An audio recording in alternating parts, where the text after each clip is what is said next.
Question 15 देखिए, find the probability distribution of the number of doublets in 3 throws of a pair of dice. एक pair of dice को 3 बार उछाला जाता है। अब उसमें डबलेट्स जो आ सकते हैं उनका आपको क्या बनाना है, प्रोबेबिलिटी डिस्ट्रीब्यूशन बनाना है। तो समझें 3 डाइस आर थ्रोन, ऐसा हम लिखते हैं, a pair of dice is thrown 3 times.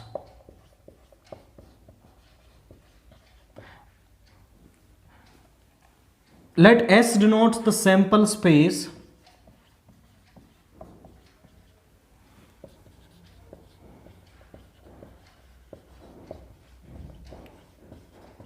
when a pair of die is rolled.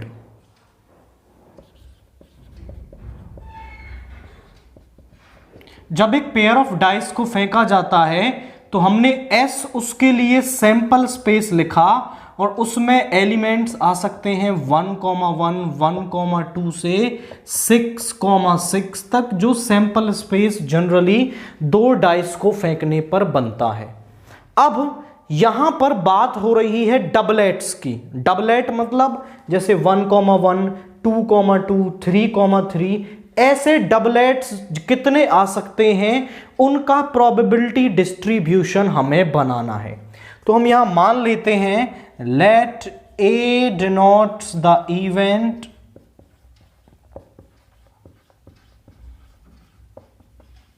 Of getting doublet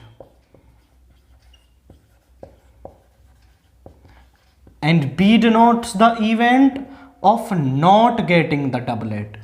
तो आप समझें कि A के अंदर क्या क्या एलिमेंट्स आएंगे, 1,1, 2,2, 3,3, 4,4, 5,5, 6,6 ये आएंगे। तो डबलेट आने की जो प्रोबेबिलिटी है वो कितनी हो जाएगी, 6/36 यानी कि 1/6।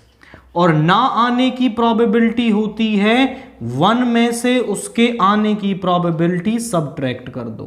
तो डबलेट ना आने की जो प्रोबेबिलिटी है वो 5/6 आ गई। अब हम x रैंडम वेरिएबल मान लेते हैं, let x be the random variable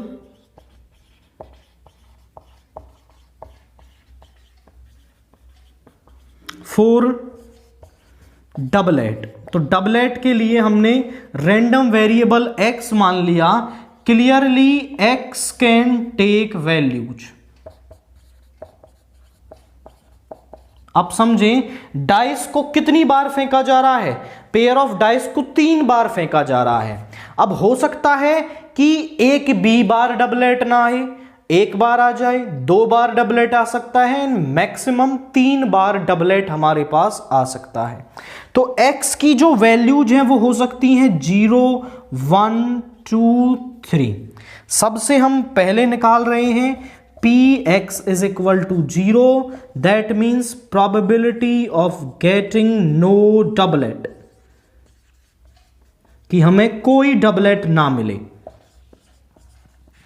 अब आप समझें कि एक भी डबलेट ना मिले मतलब पहली बार भी बी इवेंट, दूसरी बार भी और तीसरी बार भी बी इवेंट होगा। इसको हम लिख सकते हैं PB into PB into PB. अब पीबी की वैल्यू है 5/6 इंटू 5/6 इंटू 5/6, 5 5 5 25, ये हो जाएगा 125 over 216, that is Px is equal to 0। अब हम निकालेंगे Px is equal to 1, probability of getting 1 doublet। तो यहां पर 1 डबलेट का केस क्या बनेगा। अब देखिए 1 डबलेट में ऐसा हो सकता है कि डबलेट जो है वो पहली पोजीशन पर मिल जाए, मतलब पहली बार उछालें डबलेट मिल जाए और दोनों बार डबलेट ना मिले, या फिर जो ये डबलेट हमें मिल रहा है हो सकता है वो दूसरी बार उछालने पर मिले, या फिर हो सकता है ये जो डबलेट है वो तीसरी बार उछालने पर हमें मिले। तो ये 3 केसेस बन सकते हैं जब हमें एक डबलेट मिल रहा है। तो इसको हम लिख सकते हैं आपका PA into PB into PB और की जगह पे आएगा plus PB into PA into PB plus PB into PB into PA। सभी की वैल्यूज है रख दो। PA है 1/6 into 5/6 into 5/6, 5/6 into 1/6 into 5/6 plus PB है हमारे पास दैट इज 5/6 इंटू 5/6 इंटू 1/6। सभी का एलसीएम आ रहा है 216। यहां पे 25 plus 25 plus 25 that is 75/216। Now Px is equal to 2 मतलब प्रोबेबिलिटी ऑफ गेटिंग 2 डबलेट। तो 2 डबलेट कैसे कैसे आ सकते हैं, वो ऐसे आ सकते हैं। देखिए पहला भी डबलेट, दूसरा भी डबलेट, तीसरा ना आए, या फिर हो सकता है पहला आ जाए, दूसरा ना आए, तीसरा आ जाए, या फिर हो सकता है कि पहला ना आए और दूसरी तीसरी पोजीशन पर डबलेट आ जाए। मतलब क्या है, इस B को हर एक पोजीशन पर रख देना। अब सिमिलर मेथड से यहां वैल्यू रखोगे। PA की value 1/6 into 5/6 plus 1/6 into 5/6 into 1/6 plus PB की वैल्यू 5/6 इंटू 1/6 इंटू 1/6। एलसीएम आ गया 216। यहां पर 5 प्लस 5 प्लस 5 यानी कि 15/216। ये हमारे पास Px इज इक्वल टू 2 आ रहा है। अब हम निकालते हैं Px is equal to 3, that means probability of getting 3 doublet. तो 3 डबलेट के लिए क्या हो जाएगा, पहली बार भी डबलेट, दूसरी भी और तीसरी बार भी डबलेट। इसको लिख सकते हैं PA into PA into PA।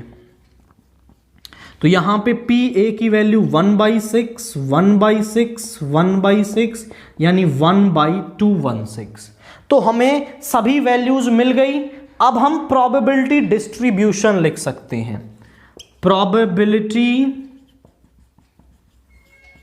Distribution is, वो कैसे लिखेंगे,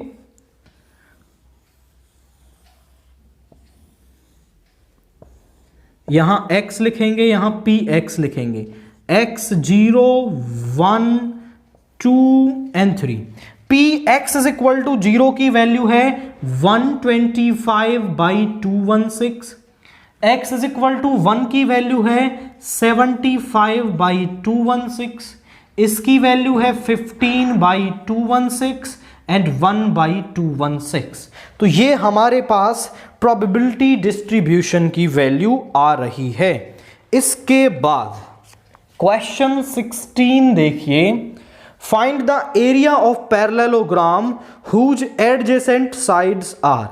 एक पैरेललोग्राम है हमारे पास जिसकी एडजेसेंट साइड्स दे रखी हैं, और एडजेसेंट साइड्स क्या है, a vector is equal to 3i plus j plus 4k, b vector is equal to i cap minus j cap plus k cap. हमारे पास कोई पैरेललोग्राम हो और उसकी एडजेसेंट साइड, एडजेसेंट मतलब जिनका, जो आप कह सकते हो कि एक साथ वाले, जिनका एक कॉमन पॉइंट हो जिनमें, अब उसका यहां पर आप समझें एरिया निकालना है, तो ए वेक्टर क्रॉस बी वेक्टर का जो मॉड्यूलस होता है ना, वही एरिया ऑफ पैरेललोग्राम होता है। तो सिंपली हमें ए वेक्टर क्रॉस बी वेक्टर निकालना है और उसका मॉड्यूलस कर देना है, तो हमें एरिया ऑफ पैरेललोग्राम मिल जाएगा। तो यहां पर आप निकालेंगे ए वेक्टर क्रॉस बी वेक्टर, वो हो जाएगा i cap j cap k cap. A vector के आई जे और के कोफिशिएंट्स 3 1 4, यहां पे आएगा 1 -1 1, एक्सपेंडिंग अलोंग रो 1, रो 1 के अलोंग एक्सपेंड कर देंगे, आई कैप इस रो इस कॉलम को छोड़ेंगे 1 माइनस, और ये माइनस का 4 ये +4 बन जाएगा, दिस इज माइनस जे, इस रो इस कॉलम को छोड़ेंगे 3 -4 प्लस के कैप, इस रो इस कॉलम को छोड़ेंगे -3 -1, ये हो गया 5 i cap and this is plus j cap -4 k cap. Area of parallelogram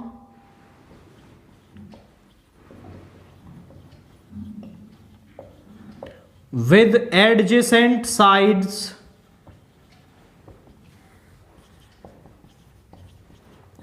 A vector and B vector is given by, उसका एरिया क्या होगा, A vector cross B vector का मॉड्यूलस, यानी कि 5 का स्क्वायर 25, 1 का स्क्वायर 1 एंड इसका 16, 26 + 16 होगा, ये आपके पास आएगा 12 1 एंड 4 √42 स्क्वायर यूनिट्स। तो जो एरिया ऑफ पैरेललोग्राम है वो √42 स्क्वायर यूनिट्स हमारे पास यहां पर होगा। क्वेश्चन 17 में सिस्टम ऑफ इक्वेशंस को सॉल्व करना है। तो इन सिस्टम ऑफ इक्वेशंस को हम ax = b की फॉर्म में लिख सकते हैं, जहां पर a एक 3x3 की मैट्रिक्स होती है, इन x y z के कोफिशिएंट्स को लिखना होता है, और जो x है वो एक कॉलम मैट्रिक्स होती है उन वेरिएबल्स के लिए जिनकी वैल्यू हमें निकालनी है, एंड b एक कॉलम मैट्रिक्स, ये सामने वाले एलिमेंट लिखने होते हैं। अब सबसे पहले हम डिटर्मिनेंट ऑफ a निकालेंगे, देन उसके बाद हम कुछ आगे करेंगे। तो डिटर्मिनेंट ऑफ a निकालने के लिए 2, इस रो इस कॉलम को छोड़ेंगे 4 माइनस, और ये माइनस का 1 ये +1 बन जाएगा, -3, इस रो इस कॉलम को छोड़ेंगे -2 -3, और यहां पे आएगा +3 इंटू, इस रो इस कॉलम को छोड़ेंगे -1 माइनस, और ये आएगा प्लस का 6। आप समझे, ये हो गया 10, ये 15 और ये भी 15, यानी कि 40 which is not equal to 0। अब जो डिटर्मिनेंट ऑफ a है वो नॉट इक्वल टू 0 है, तो आप लिखेंगे solution of system of equation is unique. ऐसे केस में जब डिटर्मिनेंट ऑफ a आपका नॉट इक्वल टू 0 हो तो सॉल्यूशन क्या होता है, यूनिक होता है एंड गिवन बाय। और सॉल्यूशन जो है वो हमें मिलता कहां से है, वो मिलेगा x is equal to a inverse b। इस इक्वेशन में रखने से हमें सॉल्यूशन मिलेगा, मतलब x हमारे पास है, b भी है, a इनवर्स और यदि हम निकाल लें तो हमें सॉल्यूशन मिल जाएगा। तो a इनवर्स निकालने के लिए हम पहले निकालेंगे कोफैक्टर्स, -1 की पावर 1 + 1। अब इस रो इस कॉलम को छोड़ेंगे तो क्या डिटर्मिनेंट बचेगा, -2 1 -1 -2। -1 की पावर इवन नंबर तो पॉजिटिव, और ये आ गया 4 माइनस ऑफ -1 यानी कि 5। अब हम निकालेंगे a12 -1 की पावर 1 + 2। इस रो इस कॉलम को छोड़ेंगे तो -2 -3, और ये -1 की पावर और नंबर नेगेटिव आएगा, अंदर से -5 तो ये प्लस का 5। a13 यानी -1 की पावर 1 + 3। इस रो इस कॉलम को छोड़ेंगे -1 और माइनस, और ये आ गया आपका 3 2 जा 6, माइनस माइनस ये प्लस का 6 हो जाएगा। सो दिस इज 6 माइनस 1 इज 5। अब निकालते हैं a21 माइनस 1 की पावर 2 प्लस 1। a21 में इस रो इस कॉलम को छोड़ेंगे तो 3 2 जा माइनस 6, माइनस यहां मल्टीप्लाई हुई, and minus 1 into 3 is minus 3, वो हो जाएगा प्लस का 3। यहां से नेगेटिव और यहां से भी नेगेटिव वैल्यू आ रही तो प्लस का 3। इसके बाद a22 माइनस 1 की पावर 2 प्लस 2, इस रो इस कॉलम को छोड़ेंगे, minus 2 into 2 is minus 4, this is minus 4 and minus 9। ये आपका हो गया पॉजिटिव और यहां से आएगा माइनस 13। a23 माइनस 1 की पावर 2 प्लस 3, तो इस रो इस कॉलम को छोड़ेंगे, माइनस 2 माइनस 9, और यहां से आपका ये नेगेटिव आएगा, सो दिस इज प्लस का 11। यहां से आ गया a31 is equal to minus 1 की पावर 3 प्लस 1। इस रो इस कॉलम को छोड़ेंगे, 3 माइनस, और यहां से आएगा माइनस का 6, तो यहां ये प्लस का 6 हो जाएगा, दिस इज 9 और ये प्लस रहेगा। a32 माइनस 1 की पावर 3 प्लस 2, इस रो इस कॉलम को छोड़ेंगे तो 2 माइनस 3, 2 माइनस 3, और यहां से नेगेटिव, ये भी नेगेटिव, प्लस का 1। a33 माइनस 1 की पावर 3 प्लस 3, इस रो इस कॉलम को छोड़ेंगे, minus 4 minus 3, this is minus 7। Cofactors मिल गए। एड जॉइंट ऑफ ए निकाल लेते हैं। एड जॉइंट ऑफ ए हमारे पास होगा कोफैक्टर्स का ट्रांसपोज, 5 5 5, 3 माइनस 13 11, 9 1 माइनस 7, इसका ट्रांसपोज, तो ये हो जाएगा 5 5 5, 3 माइनस 13 11, 9 1 माइनस 7। ए इनवर्स हमारे पास होता है 1 upon determinant of A into adjoint of A. Determinant of A आया है 40 एंड 5 3 9, 5 माइनस 13 1, 5 11 माइनस 7। हमें पता है जो x है वो बराबर है a इनवर्स इंटू बी के। a इनवर्स की वैल्यू रखेंगे तो 5 3 9, 5 माइनस 13 1, 5 11 माइनस 7, और b है हमारा 5 माइनस 4 3, दिस इज। इन दोनों की मल्टीप्लाई करते हैं आपस में, तो यहां क्या हो जाएगा, 5 5 जा 25 माइनस 12 प्लस 18, 9 3 जा 27, 5 5 जा 25 प्लस 52 प्लस 3, 5 5 जा 25 माइनस 44 माइनस 21, और यहां है 1/40। सो 1/40 इसको ऐड करके लिखेंगे, सो ये हो जाएगा 25 and 7 minus 2 is 5, 2 minus 1 is 1, यानी ये हो गया 40। नेक्स्ट वाले को देखें, 5 2 7 और 3 10, कैरी 1 आ गया, 5 2 7 और 1 8। यहां पर देखें 25 और यहां हो गया आपका 5 एंड 6 माइनस का 65, तो माइनस का 65 यहां हो जाएगा माइनस का 40। अब 40 से डिवाइड कर देंगे हर एलिमेंट को, तो x है हमारे पास x y z, ये हो जाएगा 1 2 माइनस 1। दो मैट्रिक्स इक्वल कब होती हैं? जब उनके कॉरस्पॉन्डिंग एलिमेंट्स इक्वल होते हैं। Both the matrix are equal,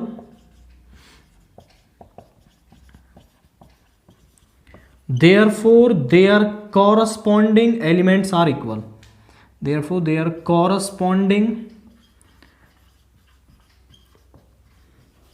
elements are equal।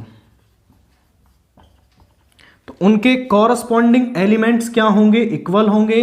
So x is equal to 1, y is equal to 2 and z is equal to -1। यहां पे इन सिस्टम ऑफ इक्वेशंस का सॉल्यूशन होगा। तो पहले आप डिटर्मिनेंट ऑफ a निकालेंगे।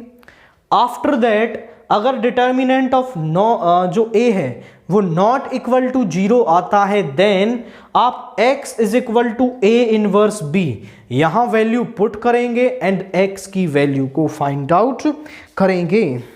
क्वेश्चन 18 देखिए, find the area enclosed by the ellipse. ये हमारे पास एक इलिप्स दे रखी है एंड इस इलिप्स से कितना एरिया इनक्लोज्ड होगा वो हमें निकालना है। तो पहले हम इलिप्स को स्टैंडर्ड फॉर्म में लिखें, बाई 4 का square plus y square by 9 का 3 का स्क्वायर इज इक्वल टू 1। तो यहां आप देखें तो ये एक हॉरिजॉन्टल इलिप्स है बिकॉज x के नीचे वाली वैल्यू बड़ी है। तो जब आप इलिप्स को बनाओगे तो कुछ इस तरीके की इलिप्स आपके सामने बनेगी। अब ये वर्टिसेस भी हम यहां लिख सकते हैं बिकॉज x के नीचे वैल्यू है 4, तो ये होगा 4,0, दिस इज -4,0, यहां 3 है सो दिस इज 0,3 एंड 0,-3।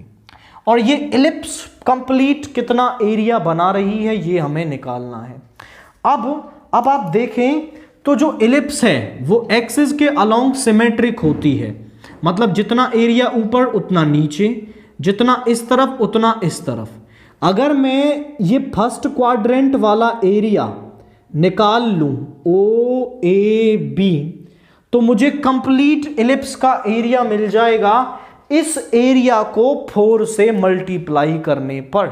तो पहले हम ये एरिया निकालेंगे, उसको 4 से मल्टीप्लाई कर देंगे और कंप्लीट एरिया निकालने वाले हैं। तो आप समझें यहां है x 0 to 4, इस कर्व के नीचे का एरिया निकाल रहे हैं। सो आप लिखेंगे area OAB is equal to 0 to 4 y of ellipse dx यहां रखने से मिल जाएगा। अब हमें y ऑफ इलिप्स चाहिए तो y आप यहां निकाल लो, इसको इधर ले आओ। y square by 9 is equal to 1 minus x square by 16। LCM लेंगे तो 16 माइनस x स्क्वायर, 9 को इधर ले जाओ is equal to 9 by 16, 16 minus x square. अब इसको इधर ले जाएंगे तो रूट में आएगा यहां पे 3/4 प्लस माइनस √4 का स्क्वायर माइनस x स्क्वायर। तो यहां हम वैल्यू लेंगे केवल प्लस वाली। आप पूछे सर क्यों?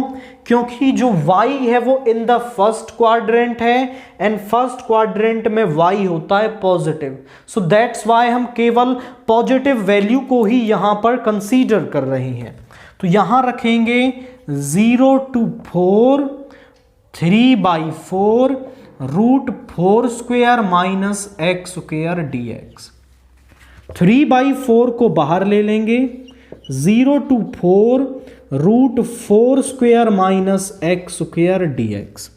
अब क्योंकि हमारे पास फॉर्मूला होता है √a square minus x square dx किसके बराबर होता है? x/2 सेम टर्म आएगी plus a square by 2 sine inverse x/a plus c। ये वैल्यू हम यहां रखेंगे। सो दिस इज 3/4 और x/2, x यानी कि x ही है, x/2 सेम टर्म आ जाएगी प्लस a स्क्वायर यानी 16/2 sine inverse x by 4 0 to 4। तो यहां पर है 3/4 और आप देखें जब 4 को यहां रखोगे तो 16 माइनस 4 का स्क्वायर इज 16, तो 0 हो गया, प्लस 2 से 8 साइन इनवर्स 4/4 माइनस, जब 0 को रखोगे तो ये complete term 0 plus 8 sine inverse 0। बस इनकी वैल्यू और निकाल लें। देखो यहां है 1, अब 1 को हम लिख सकते हैं आपका क्या, 1 को हम लिख सकते हैं साइन π/2, क्योंकि साइन π/2 की भी वैल्यू 1 होती है, माइनस साइन इनवर्स 0 को हम लिख सकते हैं साइन 0। कैंसिल हो गया यहां पे, ओके यहां पर 8 भी है आपका, सो दिस इज 3/4, यहां पे आया 8 इंटू π/2 और ये 0 हो जाएगा यहां पे।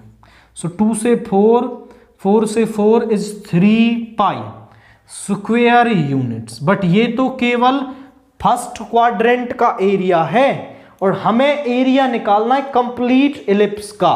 So area of complete ellipse is,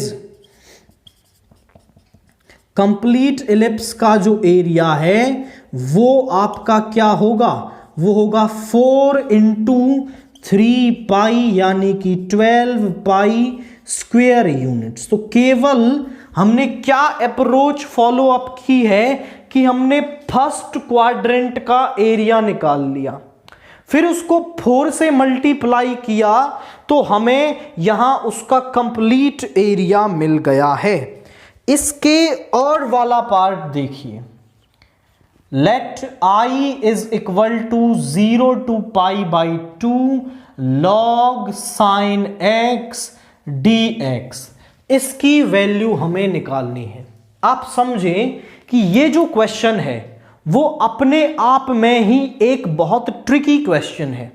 यहां कई सारे स्टेप्स आपको माइंड में भी रखने होंगे कि इसको किया कैसे जाता है, और इसका आंसर भी आपको माइंड में होना चाहिए, क्योंकि ये कई बार बड़े बड़े क्वेश्चंस के बीच में आ जाता है, तो वहां आप इसे पूरा सॉल्व नहीं कर सकते। तो सबसे पहले हम यहां बेसिक प्रॉपर्टी लगाएंगे, दैट इज क्या होती है, 0 to a fx dx को हम लिख सकते हैं 0 to a f of a minus x dx। तो यहां बन जाएगा 0 to π/2 log sin π/2 minus x dx। तो ये बन जाएगा 0 to π/2 log sin 90 minus theta is cos x dx। इसको नाम दे सेकंड, इसको दे first, adding first and second. तो लेफ्ट हैंड साइड में तो i plus i is equal to, यहां होगा 0 to π/2 log sine x plus, direct ही लिख देता हूं मैं यहां पर, log cos x dx। अब आप समझें कि log m प्लस n को हम लिख सकते हैं log m plus log n is equal to log mn। यहां हो गया 2i is equal to 0 to π/2 log sin x cos x। अभी भी यहां इसका इंटीग्रेशन नहीं होगा, तो हम क्या करते हैं, 2 से मल्टीप्लाई 2 से डिवाइड, तो ये ऊपर बन जाएगा sin 2x 0 to π/2 log sin 2x बन गया, माइनस 0 to π/2 log 2। प्रॉपर्टी कौन सी लगाई है हमने, यहां हमने प्रॉपर्टी लगा ली log m/n is equal to log m minus log n, और उससे भी पहले हमने लिखा है 2 sin x cos x को sin 2x। तो इस 2 sin x cos x को sin 2x लिख लिया, फिर log sin 2x minus log 2। अब इसका इंटीग्रेशन तो इजीली हो जाएगा। यहां पर है 2i is equal to i1 मान लिया इस पूरी टर्म को, this complete term, and log 2 constant है, 1 का होगा x, और log 2 कांस्टेंट है उसको बाहर लिखेंगे x 0 टू पाई बाई 2, यानी कि i1 minus log 2 pi by 2 minus 0, यानी कि i1 minus pi by 2 log 2। अब इस i1 को और अलग से सॉल्व कर लेते हैं हम, तो i1 है हमारा 0 to pi by 2 log sin 2x dx। आप समझें कि बेसिक हम यहां काम क्या करने वाले हैं। अब देखो ये एक इस तरीके का इंटीग्रेशन है कि आप कितनी ही बार इसका इंटीग्रेशन करते जाओ ये कभी खत्म नहीं होगा। तो फिर हम ऐसे केस में हम क्या करते हैं, अगर मैं इस टर्म को इसके जैसा बना पाऊं तो फिर मैं इसकी जगह i लिख के काम खत्म कर देंगे। तो हमारा सारा जो फोकस है वो इसको ऐसा कन्वर्ट करने में रहेगा ताकि हम इसकी जगह i लगा के और इंटीग्रेशन को फिनिश कर दें। तो यहां आप देखो तो हम 2x को पुट कर लेंगे, put 2x is equal to t, so dx is equal to dt by 2 को इधर ले आए और लिमिट्स भी चेंज होंगी। when x is equal to 0, जब x 0 है तो t भी 0 होगा, और जब x पाई बाई 2 है 2 इंटू पाई बाई 2 तो t होगा पाई, यानी जो i1 है वो बन गया 0 to pi log sin t dt by 2। तो 1 बाई 2 बाहर ले लो, 0 to pi log sin t dt। अब हम यहां फिर से एक प्रॉपर्टी लगाएंगे, और प्रॉपर्टी क्या है कि यदि 0 टू 2a fx dx को हम लिख सकते हैं 0 टू a fx dx, जो यहां पर 2 है वो आगे आ जाता है if f of 2a minus x जो है वो fx के बराबर हो, यानी कि फंक्शन में हम 2a माइनस x रखें और वो वापस fx के बराबर बन जाए तो हम ये प्रॉपर्टी लगा सकते हैं। अब यहां 2a को आप ऐसा समझ सकते हैं 2 इंटू पाई बाई 2। अब देखिए 2 इंटू पाई बाई 2, तो 2a यानी फंक्शन क्या है, f of pi minus T निकालते हैं हम, यानी log sine pi minus T. अब साइन 180 माइनस थीटा होता है साइन थीटा, तो ये बन जाएगा log साइन टी, यानी वैसी ही टर्म आ गई is equal to f x. तो अब हम यहां पर ये प्रॉपर्टी लगा सकते हैं। So I1 is equal to 1 by 2 तो पहले से है, 2 आगे आएगा 0 to pi by 2 log sine t d T.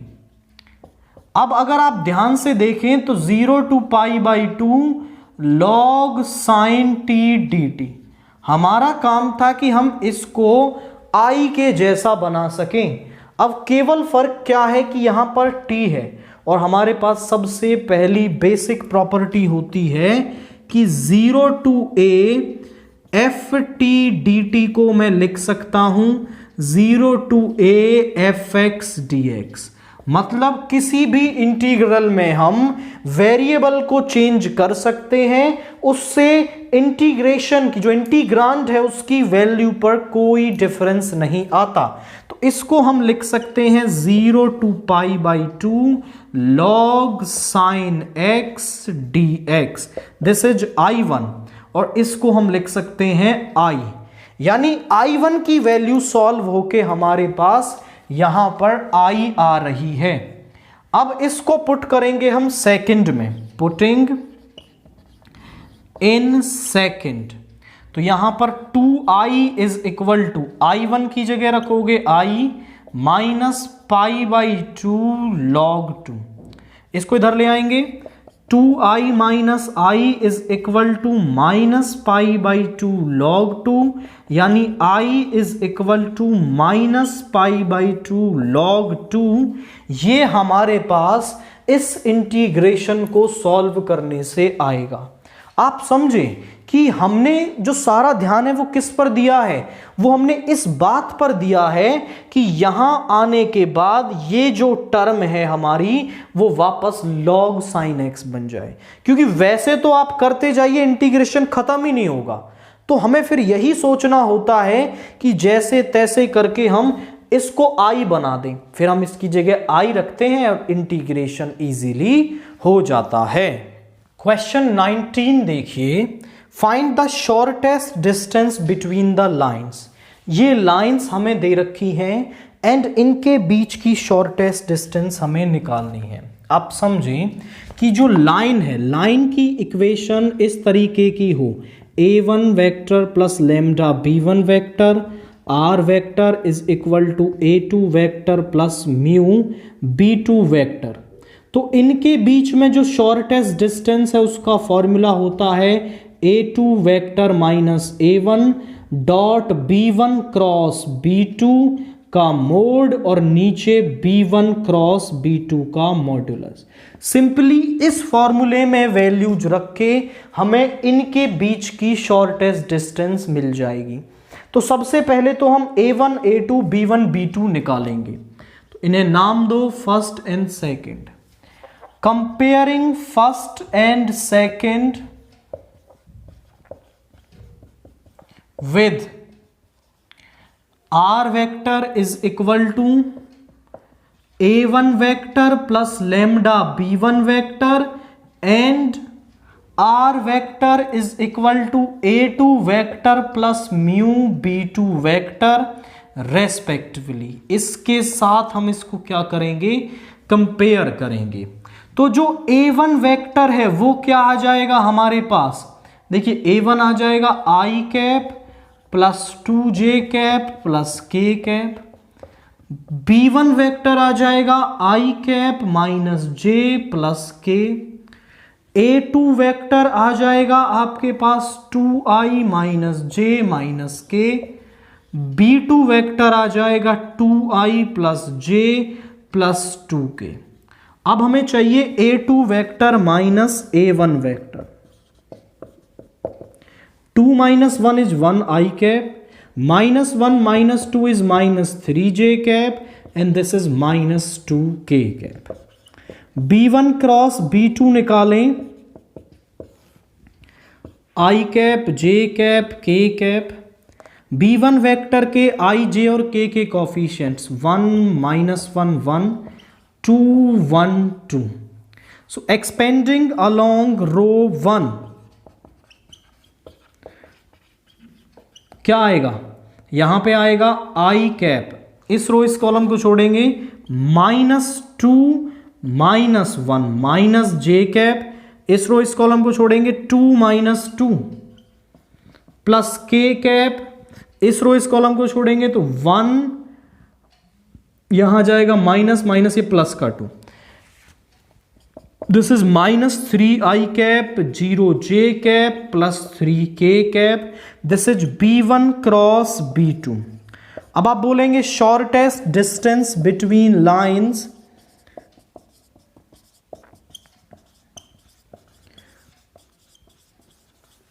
Lines is given by, वो हमें कहां से मिलेगी, SD is equal to a2 vector minus a1 vector dot b1 cross b2 का mode upon b1 cross b2 का मॉड्यूलस। आप समझे कि यहां इन दोनों का डॉट प्रोडक्ट करना है।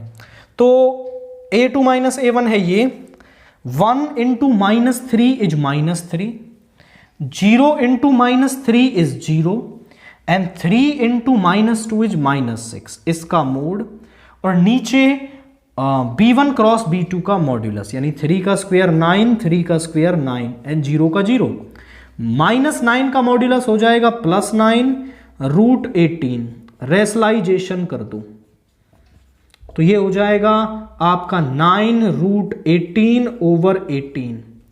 18 को मैं लिख सकता हूं 9 × 2, तो 9 का रूट बाहर आ जाएगा, बचेगा √2 और नीचे है 18।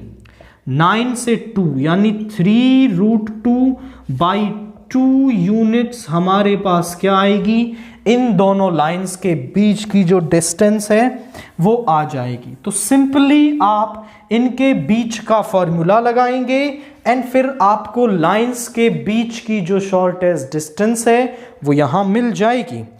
इसके बाद इसके और वाला पार्ट देखिए, find the equation of a plane passing through the points. 3 points हमें दे रखे हैं एंड उससे पास होने वाले प्लेन की इक्वेशन हमें निकालनी है।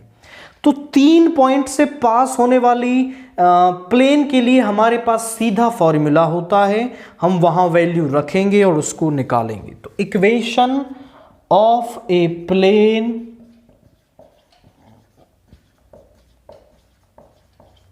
पासिंग थ्रू,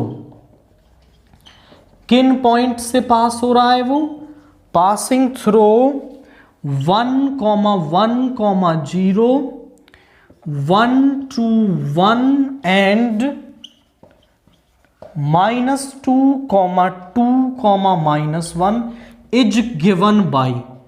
फॉर्मूला क्या होता है हमारे पास, वो होता है x - x1 y - y1 z - z1, x2 - x1 y2 - y1 z2 - z1, x3 - x1 y3 - y1 z3 - z1 is equal to 0, जहां पर ये x1 y1 z1, x2 y2 z2, x3 y3 z3 values रखनी है केवल यहां पर।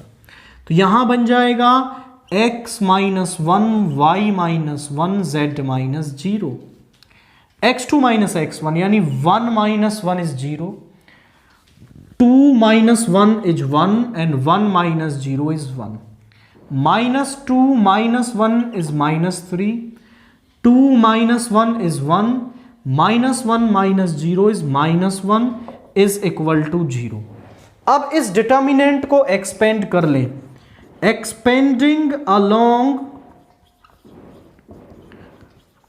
रो 1, यहां पे आएगा x - 1 इंटू, यहां पे आ गया -1 -1 -y -1, इस रो इस कॉलम को छोड़ेंगे तो 0 -+3 हो जाएगा, प्लस z इंटू 0 -+3 हो जाएगा इज इक्वल टू 0। तो -2x + 2 -3y and +3 + 3z is equal to 0। तो यहां पे आ गया -2x - 3y + 3z और इधर जाके माइनस का 5, माइनस कॉमन ले लें तो 2x + 3y - 3z is equal to 5 and which is required equation of plane. तो हमारे पास जो प्लेन की इक्वेशन है वो 2x + 3y - 3z is equal to 5 आ जाएगी। अब वो ऐसा भी हो सकता है कि वेक्टर फॉर्म में आपसे कहे, तो वेक्टर फॉर्म में इक्वेशन होती है r vector minus a vector dot r vector इसको ना हम बोलते हैं a1 a2 a3 vector. So r1 - a1 vector, a2 vector minus a1 vector cross a3 - a1 vector is equal to 0। तो यहां से हमें वेक्टर फॉर्म में इसकी इक्वेशन मिल जाएगी। या फिर जनरली अगर वेक्टर्स को आप a b c से डिनोट कर रहे हैं तो इक्वेशन बन जाएगी r vector minus a vector dot b vector minus a vector cross c vector minus a vector is equal to 0। दोनों तरह से ही नोटेशन देखने को मिलती है, जो आपकी बुक में दे रखी है उसके अकॉर्डिंग आपको काम करना है। क्वेश्चन 20 देखिए, the given objective function is z is equal to 4x plus y. इस सिस्टम ऑफ इक्विलिनियर प्रोग्रामिंग प्रॉब्लम को हमें ग्राफिकली सॉल्व करना है। तो ग्राफिकली सॉल्व करने के लिए ये सब्जेक्ट टू कॉन्स्ट्रेंट्स दे रखे हैं, हम इनका ग्राफ बनाएंगे। Graph of x plus y is equal to 50। Equation का ग्राफ बनता है, ना कि इनइक्वालिटी का। तो यहां पे आ गया x y, x को 0 लेंगे तो y 50, y को 0 लेंगे तो x 50। इसके बाद graph of 3x plus y is equal to 90। तो यहां पे हमारे पास क्या आ गया, x y, एंड यहां पे आ गया हमारे पास x को 0 लेंगे तो y 90 एंड y को 0 लेंगे तो x 30। अब हम इसका ग्राफ बनाते हैं और ग्राफ बनाने के बाद क्या डाटा हमारे पास होगा। तो यहां आप 20-20 का इंटरवल ले लेना, 20, 40, 60, 80, 20, 40, 60, 80, 100, 20, 40, 60, 80, 100, x0 y 50 यहां पर, x 50, 0 यहां पर। So this is the first line, x plus y is equal to 50। दूसरी लाइन और बनाते हैं, x0 y 90 यहां पर, x 30, 0 यहां पर। This is our first line, that is 3x plus y is equal to 90। अब हमें चेक करना है कि इसका फिजिबल रीजन किस तरफ होगा। तो आप ये ले लें, x plus y is less than 50 और ओरिजिन को यहां पुट करें, 0 प्लस 0 इज लेस देन 50। 0 जो है वो लेस देन 50 होता है, तो सही बात आ रही है, मतलब इस लाइन का फिजिबल रीजन ओरिजिन की तरफ होगा। दूसरे वाले में रखेंगे 0 प्लस 0 इज लेस देन 90, सही बात है, यानी दोनों का फिजिबल रीजन ओरिजिन की तरफ होगा and in the first quadrant. तो फिजिबल रीजन ये बन रहा है। अब इसके कॉर्नर पॉइंट्स और हम निकाल लेते हैं। This is 0, 50, 0, 0, this is 30, 0। ये पॉइंट और हम यहां निकाल लेते हैं जो इन दोनों का इंटरसेक्शन होगा। तो आप समझें, सेकंड वाली में से फर्स्ट वाली इक्वेशन घटा दो, यहां पे ये कैंसिल हो गई। 2x is equal to 40, x is equal to 20। जब x 20 है तो y आ जाएगा 30, 20, 30। यानी इस फिजिबल रीजन के सारे कॉर्नर पॉइंट्स हमें मिल गए। अब हम z की वैल्यू निकालेंगे, z एट 0, 0। तो 0, 0 पर तो ये 0 ही आ जाएगा। इसके बाद वो कह रहा है कि z एट दिस पॉइंट 30, 0 पर निकाल दीजिए। तो 4 इंटू 30 प्लस 0 यानी 120। z एट 20, 30, तो यहां पे रखोगे 4 इंटू 20 प्लस 30 यानी 80 प्लस 30 इज 110। z एट 0, 50 ये आएगा 50। और वो कह रहा था कि maximize the objective function. z at 0, 50 हम निकालेंगे तो वो हो जाएगा 50, 0 प्लस 50 दैट इज 50। एंड वो कह रहा था कि z को मैक्सिमाइज कर दें। तो आप देखें तो z जो है वो मैक्सिमम यहां पे आ रहा है, एट दिस पॉइंट जो z है हमारा वो मैक्सिमम है। तो हम लिखेंगे z is maximum at 30, 0 and its maximum value is 120 और इसकी जो मैक्सिमम वैल्यू है वो हमारे पास 120 होगी।